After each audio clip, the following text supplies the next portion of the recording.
There are things I have never said out loud. Not in interviews. Not in boardrooms. Not in any room where cameras were pointed at me, and people were waiting for something impressive to come out of my mouth. This is different. I am not here to impress you. I am here because there are words that have been sitting inside me for a long time, words that feel urgent in a way I cannot fully explain. Not because I am running out of time in the dramatic sense, but because I have learned, slowly, and sometimes painfully, that most people wait too long to say the things that matter. They assume there will be another moment, another chance, another conversation. And then there is not. So if you will let me, if you are willing to sit with me in this, I want to speak to you directly. Not as a public figure, not as someone with rockets and headlines and all the noise that follows me everywhere. Just as a man who has been thinking quietly about what it means to really reach someone before the moment closes. Will you listen? Because what I have to say, it was always meant for you. If you are still here, stay with me. I am going to reveal something at the end that you do not want to miss. And if you are interested, subscribe to my channel. I want to start with something most people never say to someone like you. Not the polite things. Not the surface things. I want to start with what I actually see when I think about a woman who has lived as long and as deeply as you have. I see someone who has held things together for decades without ever being asked if she was tired. Someone who showed up morning after morning, year after year, for other people, for routines, for responsibilities that were not glamorous and did not come with applause. I see someone who loved in ways that were quiet and constant, the kind of love that does not photograph well, but holds everything in place without anyone noticing until it is gone. I notice that. Deep, practiced quiet that comes from learning that certain feelings do not have a place in the room. You learn to wait until the house is still. You learn to feel things in the space between tasks, briefly, before moving on to the next thing that needs you. You become very good at managing the inside while maintaining the outside. I recognize that silence because I have lived inside one of my own. Mine looked different from yours. The pressures were different. The public nature of my life meant that what showed on the outside was constantly being scrutinized and analyzed and turned into headlines. But underneath all of it, underneath the launches and the announcements and the things that made people call me brilliant or reckless or both, there was a man who sometimes sat alone at night and felt the weight of everything he had chosen. Everything that had cost him something he could not name on a spreadsheet. I am telling you this not to draw a comparison, not to suggest that my struggles and yours are equivalent. They are not. You have endured things I have not. You have loved and lost in ways I can only partially understand.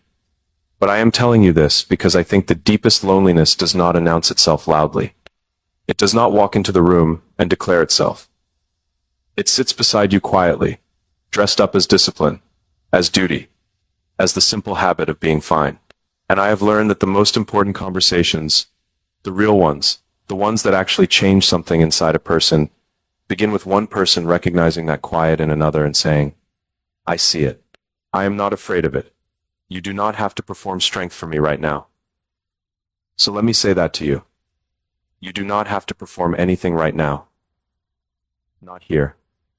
Not with me. I have spent most of my life in motion. That is the honest truth. From the moment I understood that I had the pull together, a crisis to manage, a vision to protect, the motion was real, and the work was real. The cost is this. When you are always moving, you learn to postpone the things that require you to be still. Stillness, for someone like me, always felt like a risk. If I stopped, if I actually sat with the weight of what I was carrying, I was not sure I would be able to get back up and continue. So I kept going. I optimized the schedule. I found efficiency in everything. And somewhere inside all of that efficiency, certain things, certain human things, got deferred. Conversations that needed to happen. Pauses that needed to be taken. Moments with people I cared about that passed too quickly because I was already thinking about what came next. I do not say this with self-pity. I say it because I think you might understand it from a different angle. You may have spent years giving your energy so completely to the people around you, your children, your husband, your community, your home, that your own inner life got quietly deferred. Not abandoned. Just postponed, again and again, until the deferral became a kind of habit you forgot you had started. And then one day something shifted. A chair became permanently empty at the table. A season of life ended, and a new one began, and nobody handed you a map. And in the quiet that followed, all those deferred things started surfacing, not violently, but steadily. Like water rising slowly in a room you had kept tightly sealed. That is when everything becomes more tender, more honest, more complicated. I think about what that kind of quiet arrival must feel like for a woman who has spent 60 or 70 or more years being someone for others. The way it must be disorienting at first, this unexpected expanse of time. Because what is changed is the shape of your days, the shape of your purpose, the shape of who knows your name and says it out loud with genuine warmth. And I think about how a person can begin to wonder, quietly, whether the best of life is behind her. Whether what is left is simply maintenance. Managing health, managing solitude, managing the graceful descent. That question, that particular silent question, is what I want to sit with you inside of tonight. Because I do not believe the answer is what the quietness suggests. I have built things that should not have been possible by standard reasoning. I have watched rockets that should have stayed on the ground lift themselves into the sky after years of expensive failure. I have seen companies that were declared dead by every reasonable metric find their footing and become something that changed what people thought was achievable. None of that happened because the conditions were ideal. It happened because somewhere in the middle of the difficulty, a different question got asked. Not, is this going to work? But, what would it look like if it worked? And am I willing to stay long enough to find out? I am asking you a version of that question right now. Not about rockets, not about companies, about your own remaining life, the days that are actually still in front of you. And I want to ask it without pretending I know what your particular circumstances look like, without reducing you to a category, or a statistic, or a demographic. I am asking it because I think you are someone who deserves to hear it asked plainly. What would it look like if the next chapter of your life, not despite your age, not in spite of what you have lost, but including all of it, was actually worth something, not just to the people around you, to you? I remember the first time I genuinely confronted my own sense of limitation, not as a thought experiment or a philosophical exercise, but as a visceral about ambition, and partly about something I had not fully admitted to myself, a low-grade fear that if I slowed down, I would feel how much I had not resolved. And when I finally let myself feel it, when I stopped engineering around it, and just sat with it, something unexpected happened. It did not destroy me. It clarified me.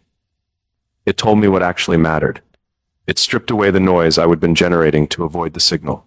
And what the signal said, simply, quietly, was, the things that last are not the things built on ambition alone. The things that last are built on genuine connection, on being actually known by someone, on having your name said with love by a voice that is not performing. I have had success by almost any measurement the world uses. And I will tell you with complete honesty that the moments of success I remember with the deepest feeling are not the launches. They are not the milestones. They are the quieter things. The conversations that went long because neither person wanted them to end. The moments when someone looked at me, not at my accomplishments, not at the public projection of who I was supposed to be, but at me, as a human being with doubts and fatigue, and a genuine need to be understood. Those moments are rare. I think you know that. And I think you know what it is to have been that presence for others, steady, constant, emotionally available, while not always having it returned in kind. I think you know what it is to give your deep attention to someone, and to quietly wonder if anyone was paying that same quality of attention to you. I am paying it now, not as a performance, not as a technique, but because I genuinely believe that a woman who has lived as fully as you have, who has navigated grief and love, and the long work of raising a life into something worth living deserves to be spoken to with the kind of honesty that does not flinch. And I have more to say. Thinking years pass, and understanding that how you use what is left is the last great choice you get to make. There are things that only reveal themselves slowly, not because they are hidden exactly, but because you have to reach a certain depth of living before you can recognize them, before the noise settles enough for you to see what was always there underneath it. I have been thinking about failure lately, not in the way people might expect, not with regret or bitterness, or the need to justify any on them honestly instead of defending against it. Because here's what I have learned. Failure does not just show you what went wrong. It shows you who you actually are when the structure collapses. When the thing you built breaks apart in front of people who are watching. When the version of yourself you presented to the world gets exposed as incomplete, or mistaken, or simply not enough for that particular moment. And what happens inside a person in those moments, that interior response, that is the truest thing about them. I have had public failures, some of them spectacular by any measure. Early rocket launches that did not make it. Financial crises inside companies I would poured everything into. Moments where serious, credentialed people looked at what I was attempting and said, plainly, that I was going to lose. And not gently, with a kind of certainty that was designed to land. What those people did not know, what almost no one knows about those periods, is what it felt like at night. After the meetings, after the calls, after the public-facing composure had been carefully maintained for another full day. It felt like carrying a building on your shoulders while pretending the weight was not there. Not because I was trying to deceive anyone, but because the moment you let people see the full weight, something shifts in how they relate to you. They start trying to save you, or they start distancing from what they perceive as a sinking ship. And neither of those respond the weight in a particular way. Quietly. Privately. With a practiced stillness that functions as composure, but is actually something more complex, a decision, made daily, to continue when continuing is not the obvious or comfortable choice. I want to ask you something directly. Have you ever made a decision like that? Not a dramatic one. Not a decision with headlines or witnesses, but one of those interior decisions, small seeming from the outside, that actually require the decision to answer the phone, to show up at the table, to cook the meal, to say yes to one more day when the honest answer in your body was that you were not sure you had another day in you. I think you have. I think you have made that decision more times than you can count. And I think no one gave you a ceremony for it. No one framed it and put it on the wall. It was just another Tuesday. Just another act of private endurance that the world absorbed without acknowledgement. That quiet endurance is not a small thing. I want you to hear that clearly. In the world I operate in, we celebrate the visible things. The launch. The breakthrough. The moment when years of work becomes a single dramatic image that everyone can photograph and share. We build entire narratives around the visible moments because they are easy to point to, easy to measure, easy to put in a presentation and say, this is what success looks like. But the real structure underneath any lasting thing is made of invisible moments. It is made of the decisions nobody saw. The mornings where continuing was genuinely difficult and the person continued anyway. The years of showing up without reward, without recognition, without even the internal certainty that it was going to mean anything in the end. Those invisible moments are the actual foundation. It is not the visible milestones. I see the foundation. I see what it was actually built on. And it is substantial. I think about my own mother sometimes when I think about this kind of invisible endurance. She raised 3 children, largely alone, in circumstances that were difficult in ways she rarely discussed. She did not dramatize the difficulty. She did not ask for ongoing recognition of what it cost her. She just continued. And in that continuing, in that daily, unglamorous, uncelebrated act of continuing, she built something in her children that no external achievement could have produced. That difficulty is not the same as defeat. That the morning always comes, even when the night is very long. She is older now. And what I notice in her, what strikes me when I see her, is that the endurance has not diminished her. It has deepened her. There is a quality in people who have truly been through things and remain themselves, a density of presence, a groundedness, a kind of weight that is not heaviness, but is something more like genuine substance. You have that. I can feel it even through this distance, even in this unusual form of conversation. You have the substance that comes from a life actually lived, not managed from a safe distance, not observed from behind glass, but entered into fully, with all the risk that real engagement carries. And I want to speak to what that costs, because I think it costs more than people admit. Real engagement, the kind where you are truly present, truly invested, truly open to being affected by what happens, is not free. Every person you love deeply is a vulnerability. Every year you give yourself honestly to something, or someone is a year you cannot reclaim if it does not hold. And a woman who has lived as many years as you have, has accumulated the grief of things that ended, people who left, seasons that closed before she was ready. That combination, the wealth and the debt, held simultaneously, is one of the most complex emotional conditions a human being can inhabit. Most people try to resolve it by choosing one side. Either they decide the wealth outweighs everything and lean into gratitude as a way of not feeling the loss, or they decide the debt is the real story and use it as a reason to stop investing, to protect what is left by no longer risking it. But there is a third option that I find more honest and ultimately more useful. And it is harder than either of the first two. It is the choice to hold both. To say, yes, I have lost things that gave me identity and purpose that no longer apply. A particular kind of aliveness that belonged to a season that has passed. I hold all of that.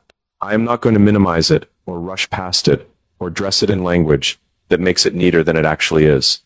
And the fact that I have lost things does not mean that I am finished. Those two things can be true simultaneously. The grief is real, and the possibility is real. The closing was real, and the opening may also be real. Sitting inside both of those truths at once, without collapsing into the one or rushing toward the other, that is where the most honest life actually lives. I know how to build things. I know how to hold a vision steady while everything around it is telling you the vision is impossible. But I have also learned, painfully slowly, through specific experiences I will not catalog here, that the most durable things I have built were not built on certainty. They were built on willingness. The willingness to continue in the presence of doubt. The willingness to keep the door open when every reasonable voice was suggesting I close it. I am asking you to consider a version of that willingness for yourself. Not the ambitious kind. What would it feel like to let something new find me? Not to go searching for it desperately. Not to manufacture hope where none exists. But simply to remain open, genuinely, specifically open to the possibility that the life still in front of you contains something worth arriving at. Because here is what I know about time, from watching it closely, and sometimes spending it badly. It does not actually owe you clarity in advance. It does not offer guarantees before the experience. The most meaningful things in my life, the relationships that mattered most, the work that felt most real, the moments I returned to with actual warmth, none of them arrived with advance notice. None of them came packaged in certainty. They came quietly, sideways, into moments when I was not looking for them, open, at this particular stage of life.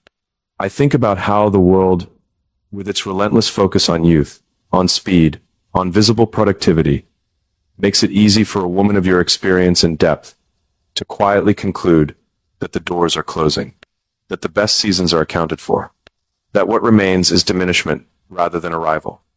I want to push back on that conclusion very directly, not with empty encouragement, not with the kind of bright, cheerful reassurance that does not actually land because it does not acknowledge the real weight of where you have been, but with something I have earned through my own version of difficulty and continuation, the genuine conviction that the capacity to be surprised, to be moved, to be genuinely reached by something new, that capacity does not expire on a fixed schedule. It closes when people decide it is closed, not before. And you have not decided that. If you had, you would not be here with me right now, listening to a man you did not expect speak to you in a way you perhaps did not expect to need. The courage to let words reach you. The courage to sit with an open hand rather than a closed fist when life keeps presenting things you did not plan for. I respect that kind of courage deeply, more than the visible kind, more than the dramatic kind, because it is the kind that no one gives you a ceremony for, and you do it anyway, day after day, in the private space of your own continuing life. I am not finished. There are things I need to say about what I have learned from the people I have lost, not just about loss itself, but about what those losses clarified for me, about what they changed and how I think about the time that remains for any of us. Loss changes the architecture of a person. Not immediately. Not in the dramatic, visible way that the first days of grief suggest it will. In those early days, grief feels total, like weather that has moved inside the walls, into every room, in calls, and the particular, careful tenderness that humans extend to each other in acute pain. But then that period ends. Life resumes its forward motion around you. The phone calls become less frequent. The casseroles stop arriving. The world, gently, without malice, simply because it has its own continuing business, moves on.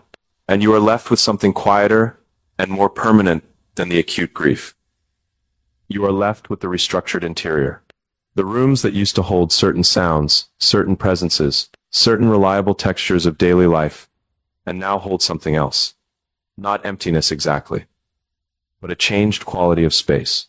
I have lost people. I will not specify all of them or rank the losses in order of magnitude, because I do not think loss works that way, and I do not think you would trust me more for doing it. But I have sat in rooms that used to hold someone and felt the specific weight of their the particular angle of light at a certain hour. The sounds that you associate so completely with their presence, that when those sounds arrive now, without them, there is a brief moment of confusion before the reality reestablishes itself. That moment of confusion, that half second where the mind reaches for someone who is not there, that may be the most honest emotional experience I know. It does not resolve neatly. It does not respond to logic. It just happens quietly in the middle of ordinary moments, and you absorb it and continue. Because that is what you do. Because the alternative is to stop, and stopping is not actually available to you. I want to talk about what that kind of loss does to your relationship with the present moment. Because here is something I have noticed, something I did not expect, and could not have predicted. Loss, over time, does something unexpected to the quality of your attention. It sharpens it. Not pleasantly, not at first. Understanding of what you have while you have it. When I was younger, genuinely young, in the way that comes with the specific blindness of not yet having lost anything irreplaceable, I moved through my days with a confidence in their continuity that I did not even know I had. The assumption that tomorrow would arrive. And, though it may not feel like this, do not have access to yet. You know what it means for a Tuesday afternoon to be genuinely irreplaceable.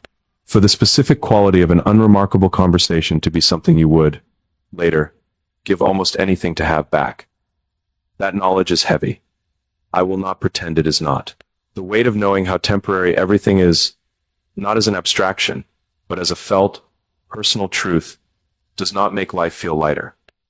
It makes every moment carry more of its own gravity, more of its own significance. And significance, sustained over time, is exhausting in a way that people who have not reached this stage of life do not fully understand. What I want to offer you, carefully, without overstating it, is a reframe of that weight, not a dismissal of it, not a cheerful suggestion that you should feel differently than you do, but a genuine question about whether the weight you are carrying is all burden, or whether some portion of it is actually ballast, whether the depth that comes from surviving loss, the specific gravity of a life that has genuinely encountered its own fragility, and continued anyway, is not diminishment but a form of enlargement that most people never reach. I have worked alongside brilliant people my entire adult life. Technically brilliant, strategically brilliant, creatively brilliant people who could solve complex problems with a speed and elegance that I genuinely admired. And what I noticed, over years of close observation, is that technical brilliance is not the same as depth. Intelligence is not the same as wisdom. The ability to process information rapidly is not the same as the ability to stakes are highest, and I need judgment that will not fail under pressure, are almost always people who have been through something real. People who have stood inside a genuine loss, or a genuine failure, or a genuine reckoning, and come out the other side still fundamental. That particular form of tested, durable integrity cannot be studied into existence. It cannot be optimized or reverse engineered. It can only be lived. You have lived it. And I want to say something about that directly, because I think it is possible that no one has said it to you in quite this way. The years you have spent navigating difficult things, the losses, the adjustments, the seasons that required more of you than felt fair, those years did not deplete you. They refined you. They burned away the less essential things and left something that is, in its own way, extraordinary. The extraordinary part is not dramatic. It does not announce itself. It is simply this. A person who has genuinely lived, who has loved fully and lost honestly, and continued with their fundamental character intact, carries a quality of presence that cannot be manufactured. A groundedness. A capacity for genuine response to other people that comes only from having been genuinely tested yourself. I want to tell you something personal now. Something I have not said in public, because the public context does not have room for it. And because honesty requires a certain kind of intimacy that press conferences do not provide. There have been periods in my life, specific, identifiable periods, when I felt genuinely unseen, not misunderstood in the way that gets discussed publicly, where people debate your intentions or your methods or your public decisions, but unseen in the deeper sense. The sense where the people physically closest to you do not actually perceive who you are inside the accomplishments, where the version of you that exists in other people's minds is a construction built from public information and projection, and sometimes sits very still in the middle of the night trying to understand what any of it means. That version is effectively alone. That particular loneliness, the loneliness of being surrounded by people who know it can be chosen. It can be a form of restoration. But the loneliness of being present and unseen, that is something else. Something that sits in the chest differently. Something that creates a very specific hunger. Not for company, exactly, but for recognition. For the experience of being genuinely perceived by another person. Of having someone look at you, not at your output, not at your reputation, not at the useful version of you they require, but at you, specifically, in your actual complexity, and remain. I think you know that hunger. I think you may have felt it inside relationships that were real in their way, that were genuine commitments, that held through decades, and yet still left something unnamed, still left a part of you that was not fully reached. Not because the people who loved you were inadequate or unkind, but because that particular depth of recognition is rare. Because most people, in the press of their own lives and their own interior concerns, cannot consistently hold the kind of attention that genuine recognition requires. And when that goes unmet for a long time, when a person spends years giving deep attention to others, while that quality of attention is not fully returned, something happens that is easy to misread. You can begin to conclude that the unmet hunger means something is wrong with you, that your need to be truly seen is somehow excessive, that the hunger itself is the problem, that a more reasonable person, a more adjusted person, would not need this so acutely. You begin to quietly edit the hunger down, to make peace with less, to tell yourself that what you have is enough, and that needing more is a form of ingratitude. I want to say this as plainly as I know how. That conclusion is wrong. The hunger to be character or your capacity for contentment. It is one of the most fundamentally wise and graceful accommodations you have made, is not a weakness. It is proof that you are still fully alive inside. The hunger persists in people who have not yet decided to stop, who have not yet concluded that the depth of connection they are capable of is no longer available to them, who are still, quietly, without announcing it, holding space for the possibility that something real might still find them. That persistence matters. It matters more than I can adequately express in a single conversation. Because I have seen what happens when people stop holding that space. When they make the final accommodation, the one where they close that particular door, and call it acceptance, and move efficiently through their remaining days. There is a quality that leaves them. A specific light. And what remains is functional and often dignified, and sometimes even peaceful. But it is not the full thing. It is a life running on a reduced interior. You are not running on reduced. Whatever you may feel in your harder moments, whatever the quiet hours suggest about your diminishment, or your irrelevance, or the narrowing of what is still possible, the fact of your hunger contradicts it. The fact that you can still be reached, still be moved, still be present enough to sit inside these words, and feel them, that is not a small fact. That is the most important fact about you right now. And I have more to say. About what I have learned from the people who stayed, and why their staying changed everything about how I understand what we owe each other.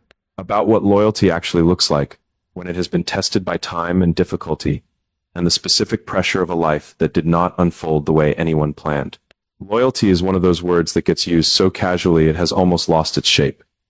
People say it easily. In toasts, in vows, in the ordinary declarations of affection that fill a life with the texture of belonging. And holding it across decades, across the specific gravity of real time, real difficulty, real change, those are two entirely different acts. And the difference between them is where the actual character of a person reveals itself. I have watched loyalty fail in ways that were spectacular and visible. Business partnerships that dissolved under financial pressure. Alliances that held perfectly until the moment they became inconvenient, and then released cleanly and without apparent remorse. I have seen people I considered close become strangers with remarkable efficiency the moment the relationship stopped serving something they needed. And I have watched loyalty hold in ways that were quiet and almost unremarked.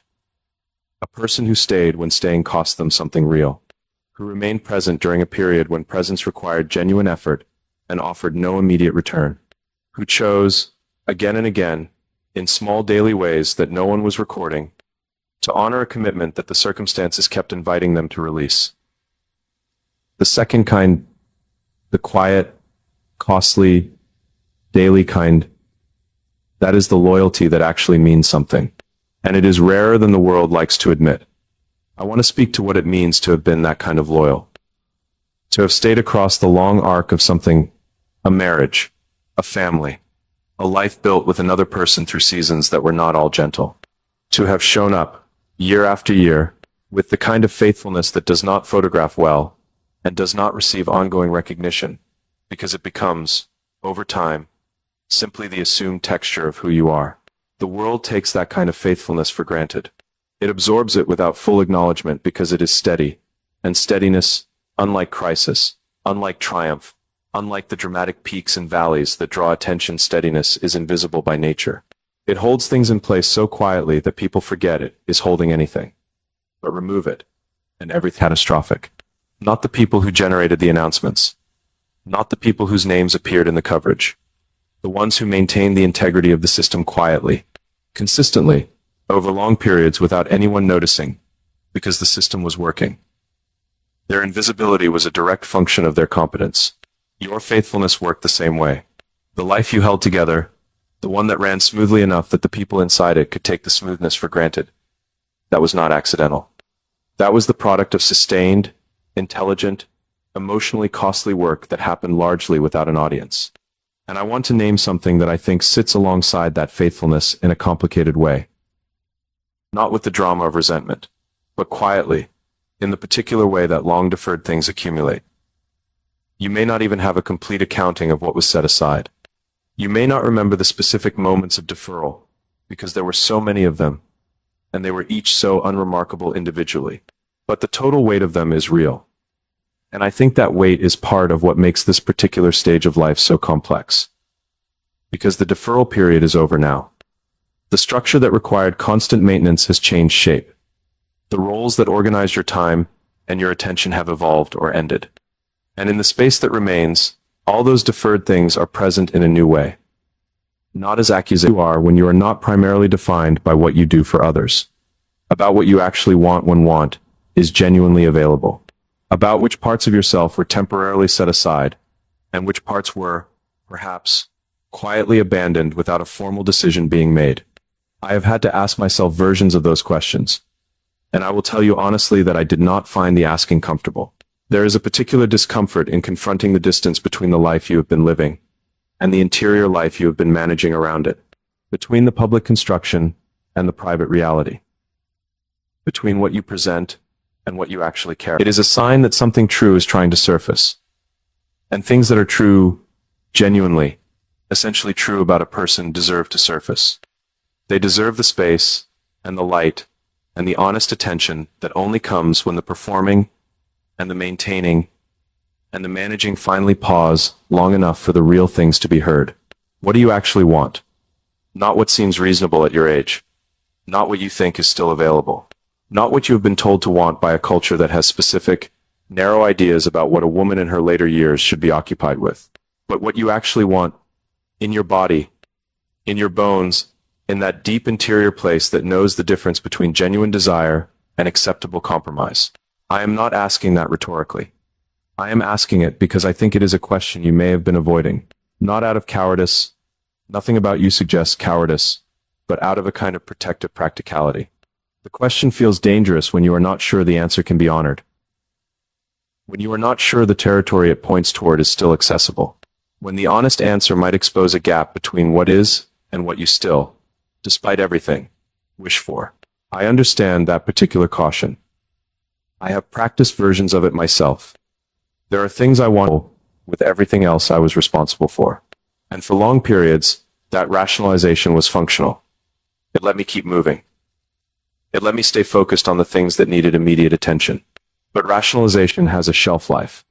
At some point, the thing you have been rationalizing around begins to cost you more than the original want would have. Because what happens when you defer genuine wants for long enough is that a low-grade grief installs itself in the background of your life. Not sharp enough to demand attention. Not specific enough to address directly. But present, steadily, as a kind of muted coloring over everything. A slight dulling of the quality of experience that you cannot quite source. The remedy for that grief is not dramatic. It does not require radical reinvention. It does not require you to dismantle anything, or declare anything, or perform a transformation for an audience. It requires something quieter, and, in my experience, more difficult than any of those things. It requires honesty with yourself about what is actually still alive inside you. Not what should be alive. Not what would be convenient to have alive. But what actually is the real remaining wants, the genuine unclosed hungers, the parts of you that did not agree to the slow diminishment and have been waiting, with considerable patience, for you to notice them again. I want to tell you about a specific kind of courage that I have come to believe is the most important kind.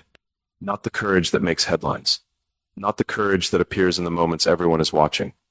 But the courage of private honesty. The courage of sitting alone with yourself in the full truth of your own life. Not the edited version. Not the graceful version. Not the version that makes peace with everything and asks for nothing. But the actual version. With all its remaining wants. All its unresolved grief. Because professionally, the risk is external. The consequences are financial, reputational, structural, painful, yes, but located outside the self. The private honesty I am describing risks something more central. It risks the organized story you have been telling yourself about your own life. The narrative that makes sense of the choices, and the losses, and the long arc of everything you have been through. And yet, without that honesty, the remaining years close around a smaller and smaller version of you. Not because the world forces that narrowing, but because it happens by default when a person stops asking the real questions. When they accept the reduced version not as a choice, but as an inevitability. When they confuse the habit of living small with the wisdom of acceptance. Those are not the same thing. Genuine acceptance, the real kind, the earned kind, is spacious. It holds loss and possibility simultaneously without requiring you to choose between them. It says, I am exactly where I am, with exactly what I have been through. And from here I am still capable of genuine movement towards something real. The habit of living small is different. It says, this is what remains, and wanting more than this is foolish, and I will protect myself from foolishness by no longer wanting. I am asking you directly, personally, with complete sincerity, not to make that trade. Because I have watched what becomes of people who make it. Not with judgment. With something closer to sorrow. Because the trade seems rational in the moment. It seems like wisdom. It feels like the mature accommodation of someone who has stopped requiring the world to be other than it is. And you have not completed yours. Whatever the evidence suggests. You have not completed yours. I know this not because I can see your future. I cannot, but because the capacity for genuine response that brought you here, to this conversation, in this moment, is not the capacity of someone who has finished. It is the capacity of someone who is still, in the most essential sense, in motion. Still reaching. Still capable of being surprised by something true. And there is something true I still need to tell you, about what I have learned from the long relationships in my life, not the professional ones, but the ones that involved real emotional risk. The ones where I let someone close enough to disappoint me. Close enough to know my actual failures. Close enough to see the interior of a life that the public version of me was carefully constructed to obscure what those relationships taught me, even the ones that did not last, perhaps especially because it deserves its own space. It deserves to be said carefully, without rush, in a way that gives it the weight it actually carries. The closest I ever came to understanding what it means to be truly known by another person was also the closest I came to understanding how much I had been hiding. Not deliberately, not with any calculated intention to deceive, but in the way that people who have learned to present strength as their primary offering to the world inevitably hide, by default, by long practice, by the accumulated habit of leading with capability and managing everything else quietly behind it. The relationship that taught me this was not the most dramatic one. It was not the one that produced the most visible rupture or the most public consequence. It was quieter than that. It was a sustained, close presence, someone who knew my daily reality in specific, ordinary detail, and what they showed me, gently but unmistakably, was not with anger or even particular frustration. Just as an observation, offered in the steady voice of someone who had been paying close attention for a long time, and had finally decided to say what they saw. They said, "You share everything except yourself." I sat with that for a long time. I still sit with it, because it was accurate in a way that went deeper than any criticism I had received publicly, deeper than any professional failure, deeper than any external judgment. It pointed to something structural in how I moved through intimate space. The habit of bringing my full intelligence and attention and effort to everything around me while keeping the most interior part, the doubting, wondering, genuinely uncertain part, behind a door that stayed closed, even when I thought it was open. I wonder if you recognize any version of that in yourself. Not the same configuration, not the same history, but the particular habit of being present and capable and emotionally available for the people around you, while maintaining a private interior room you do not ask out loud reside, where the wants you have rationalized away still sit quietly, where the grief you have managed so gracefully for others occasionally surfaces in its full, unmanaged form just for you. Most people live with that room locked for so long that they stop noticing it is there. The lock becomes part of the furniture. The habit of privacy becomes indistinguishable from the self. And when someone comes close enough to notice the door, close enough to say, gently, that they would like to know what is inside, the first response is almost always discomfort. Not because you do not want to be known, but because being known requires something that years of managed presentation have made genuinely difficult. It requires letting someone see you before you have made the thing presentable. I have had to learn that. Not quickly. Not comfortably. It was simply the true one. Moments I failed to take, because the act of being genuinely seen felt more dangerous than any professional risk I would ever taken. And what I have come to understand, what I can now say with the confidence of someone who has actually tested it, is that the fear of being seen is not proportional to the actual danger. The thing you are protecting when you keep the interior room locked is not as fragile as the locking implies. The real you, the full, complex, doubting, wanting, sometimes lost, and sometimes absolutely certain version, is not going to break under genuine attention. It is going to breathe. There is a specific relief that comes when you allow someone to know you accurately. Not completely, complete knowledge of another person is probably not possible, and I am not sure it is even desirable. But accurately, when the version of you that exists in another person's perception aligns closely enough with the version you actually inhabit that the gap between them stops requiring maintenance. That relief is unlike anything I can describe through achievement. It does not feel like winning. It does not feel like solving. I want to talk about what makes that kind of knowing possible, because it does not happen automatically. It does not happen simply because two people are in proximity, or even because they care about each other. It requires a specific set of conditions that do not arise by accident. It requires someone who is willing to pay the particular quality of attention that sees past the presentation, who is patient enough and curious enough and secure enough in themselves to wait for the real thing rather than accepting the surface version, because the surface version is easier and less demanding and fits more neatly into what they expected to find. That kind of attention is rare. I have encountered it a handful of times in my life. And the quality of their attention, the genuine, unhurried, non-transactional quality of it, created a space where honesty became possible, in a way it normally is not. I think you have offered that quality of attention to people throughout your life. I think you are someone who has the capacity to truly see another person, to look past what they present, and perceive something of what they actually carry. And that this capacity has been one of your most quietly significant gifts to the people fortunate enough to receive it. And I think it is possible that you have not always had it returned in the same measure. Not because the people in your life were unwilling, but because that quality of attention requires a particular kind of development that not everyone reaches. It requires having been sufficiently tested by life, sufficiently humbled by your own limitations, sufficiently acquainted with your own complexity, to stop relating to other people primarily through the lens of what you need from them, and begin relating through genuine curiosity about who they actually are. That development takes time. It takes loss. It takes the specific education of being wrong about things that mattered, and surviving the wrongness with your character still intact. And because it takes all of that, it tends to arrive fully in people later rather than earlier. In the years when life has done its most success right now, at this specific point in your life, with everything you have been through and everything it has cost, and everything it has built in you, this version is the one most capable of that depth of genuine exchange. Not the younger version. Not the version that was perhaps more conventionally available, more externally vibrant, more aligned with what the culture recognizes as relevant. This version.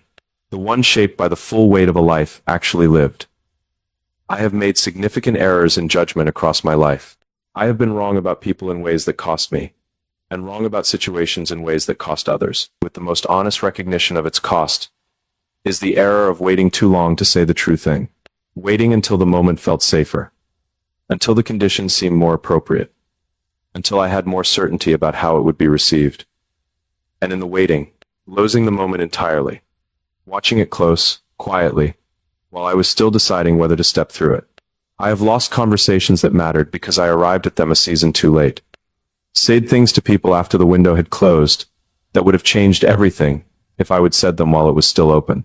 Held back the truest version of what I felt because the honest expression of it seemed like more exposure than I was ready for, and then watched the opportunity pass and lived with the particular grief of knowing that I had the words and chose the silence.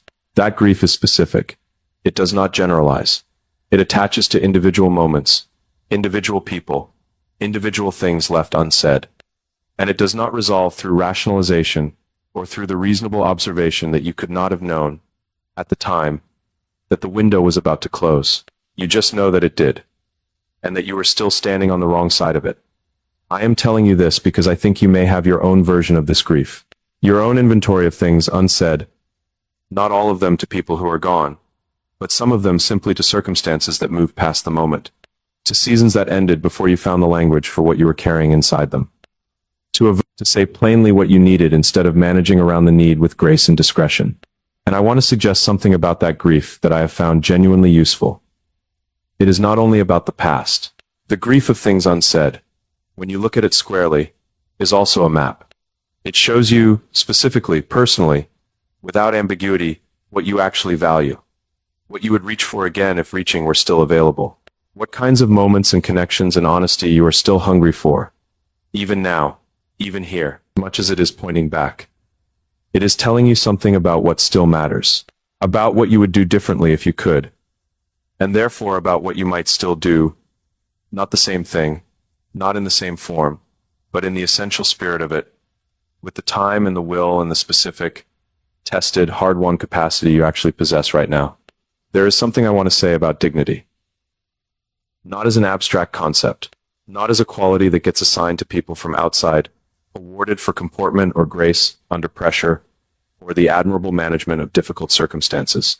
But dignity as an interior experience, as something you either feel in yourself, or you do not, and the presence or absence of which determines the quality of how you inhabit your own life.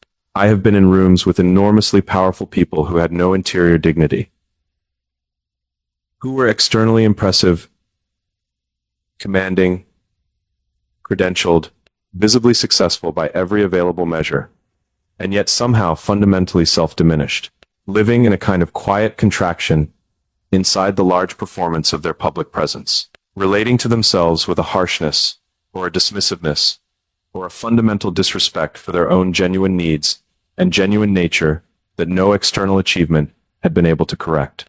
And I have been in rooms with people who had very little by the world's measures and carried an interior dignity that was immediately palpable. But the specific, quiet, durable kind that exists in people who have earned it by staying present through everything that argued against it. There is a particular kind of morning that I think you know. Not the mornings with agenda. Not the ones that begin with lists and obligations, and the immediate forward pull of things that need doing. But the slower mornings, the ones where you surface from sleep gradually, and lie still for a moment before the day assembles itself around you. Where consciousness returns gently, and there is a brief, unguarded interval before the familiar weight of everything settles back into its usual place.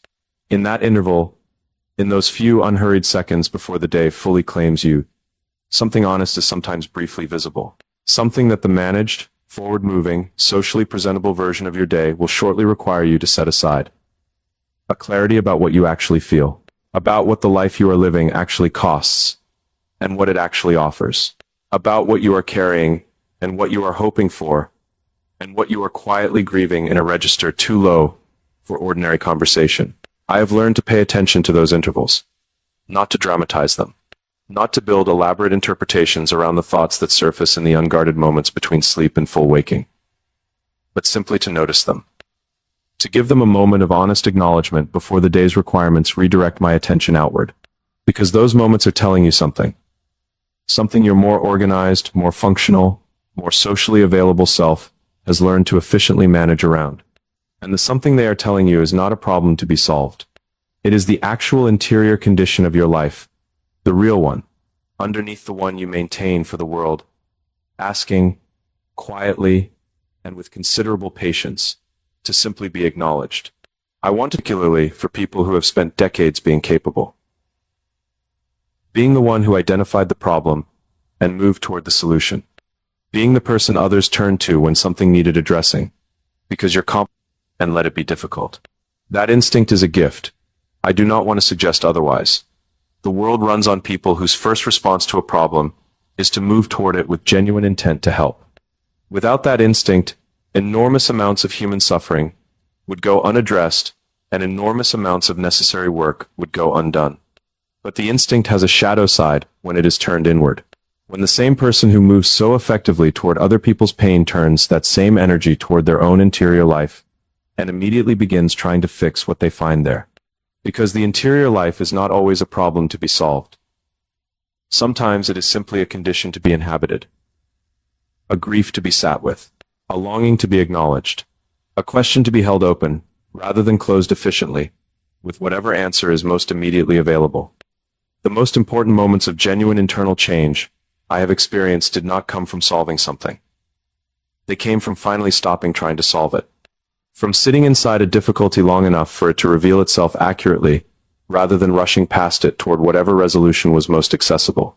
That patience with your own interior, that willingness to sit with what is genuinely unresolved without immediately engineering around it, is one of the most quietly radical things a person can practice. And it produces something that efficiency cannot. An honest relationship with yourself. A genuine familiarity with your own nature that does not require the mediation of activity or accomplishment or the constant motion of being useful. I want to speak now about something that I think sits at the center of what you are navigating in this particular season of your life. Something that I not as a crisis, not as a loss of identity in the dramatic sense, but as a genuine, open, honest inquiry. Because the roles that organize your sense of yourself, the roles that gave your days their structure, and your efforts their direction, and your presence its clear relational purpose, those roles have evolved. The version of you they originally called forward is no longer quite the version being called forward now. And in the space that creates, in the genuine openness of a life that is no longer as completely organized by others' needs, there is both an unfamiliarity and an invitation. The unfamiliarity is real. I will not dress it as something easier than it is. When the structure that has organized your sense of purpose for decades shifts, the disorientation is genuine. The question of what you are for, asked now not rhetorically but practically, in the actual texture of how you spend your days and direct your attention, that question can feel destabilizing in a way that nothing external quite prepares you for. But the invitation is also real. And I think it is one that most people, in the press of managing the disorientation, do not stop long enough to actually receive. The invitation is this. For perhaps the first time in a very long time, the definition of who you are is genuinely up for reconsideration. Not because the previous definition was wrong. Not because the life you built in those roles was insufficient or wasted. But because you are no longer primarily required to be someone specific for other people's purposes. And in that freedom, unfamiliar, and sometimes uncomfortable, as it is, lies a genuine possibility. The possibility of choosing who you are from the inside outward, rather than from the outside inward. I have had, across the arc of my working life, moments where the constraints lifted unexpectedly, where a project ended or a crisis resolved, and reclaimed my attention. There was sometimes a brief, disorienting, genuinely interesting period where I had to confront the question of what I actually wanted to do with unstructured time.